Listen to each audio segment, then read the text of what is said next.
আসসালামু আলাইকুম বন্ধুরা, সবাই কেমন আছেন? আশা করি সবাই ভালো আছেন। আজকে আমি আরেকটি রেসিপি নিয়ে হাজির হয়ে গেছি। আজকে আমি তৈরি করে দেখাবো তালের শাঁসের আচার।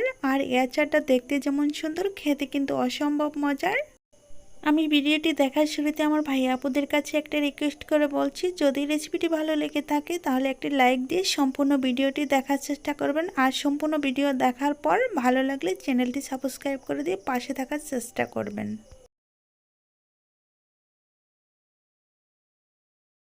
তালের শাঁসের আচার করার জন্য আমি এখানে 5টা তালের শাঁস নিয়েছি। আর এগুলো থেকে উপর থেকে চামড়াটা ছাড়িয়ে নিয়েছি। ভিতরে কিন্তু আরেকটা প্রলেপ রয়ে গেছে, লাল কালারের প্রলেপটা দেখতে পাচ্ছেন। আমরা পানিতে ভিজিয়ে রেখে প্রলেপটাকে খুব সহজভাবে তুলে নেব।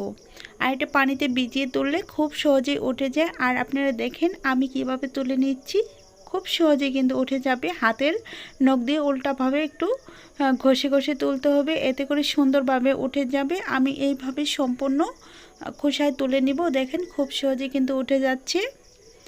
আর তার সাথেও বলছি যে আমি যে আজকে রেসিপিটি শেয়ার করতে যাচ্ছি আচার, এই আচারটি কিন্তু খেতে অসম্ভব মজার। একবার হলেও তৈরি করে দেখবেন, আমি খেয়ে কিন্তু তারপরে বলছি।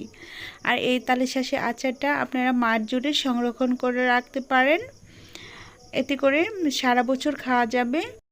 শুধু মাঝে মাঝে একটু রোদে বের করে দিলেই হবে। দেখেন আমি কথা বলতে বলতে তালের শাঁসের ওপরে অংশটুকু তুলে নিয়েছি। আমি একইভাবে সবগুলো তালের শাঁসের খোসাগুলো ছাড়িয়ে নেব।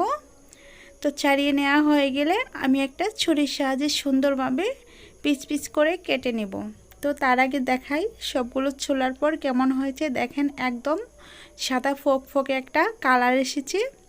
তো সবগুলো ছাড়িয়ে নেওয়া হয়ে গেছে, এখন আমি ছুরির সাহায্যে কেটে নেব।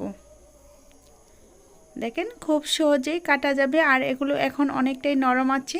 আর আপনারা তালের শাঁসে আচার করার জন্য অবশ্যই একটু নরম তালের শাঁস কিনে নিয়ে আসবেন, এতে করে আচারটা খুব সুন্দর হবে আর খুব ভালো একটা ফ্লেভার পাবেন।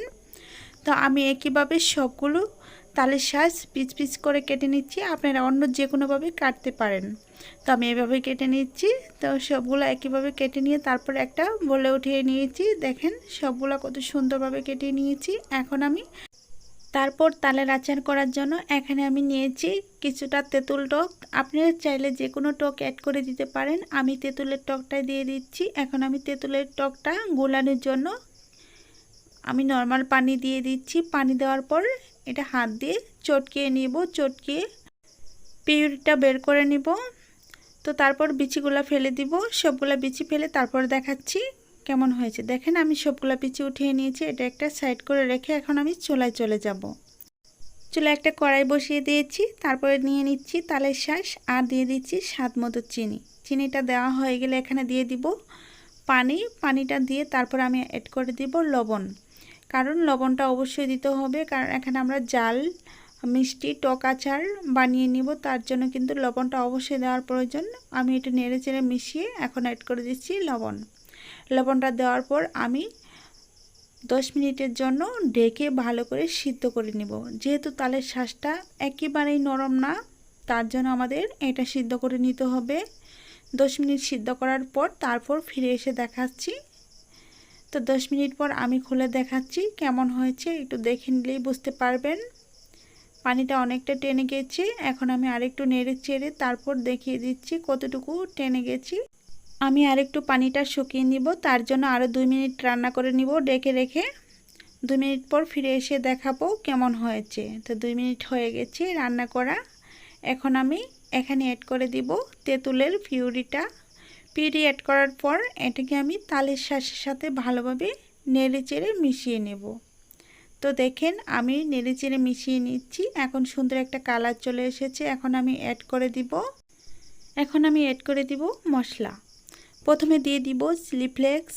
আমি শুকনো মরিচগুলো ভেঙে গুঁড়ো করে নিয়েছি। তারপরে দিয়ে দিব 1 টেবিল চামচ লাল মরিচের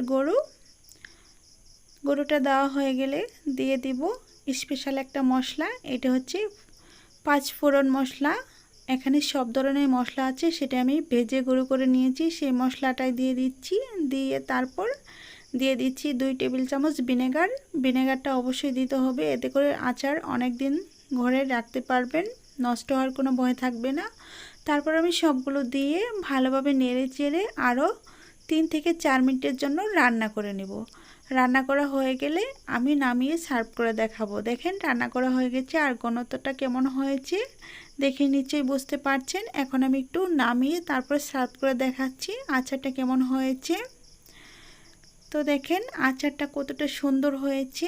আর এটা নতুন একটা রেসিপি, আপনারা চাইলে বাড়িতে ট্রাই করতে পারেন আর সারা বছরের জন্য ঘরে সংরক্ষণ করে রাখতে পারেন। এই আচারটা কিন্তু অসম্ভব মজার একটা আচার রেসিপি হয়েছে, অন্য অন্য আচার তুলনা কোনো অংশেই কম হয়নি। তো দেখে নিশ্চয়ই বুঝতে পারছেন। আজ এই পর্যন্তই। তার আগে বলছি, আমার রেসিপিটি যদি ভালো লেগে থাকে প্লিজ দয়া করে আমার চ্যানেলটি সাবস্ক্রাইব করে দিবেন আর পাশে থাকা বেল বাটনটি অন করে রাখবেন আমার চ্যানেলে ভিডিও সবার আগে পাওয়ার জন্য। আজ এই পর্যন্তই। ভালো থাকবেন, সুস্থ থাকবেন এই কামনা করে বিদায় নিচ্ছি।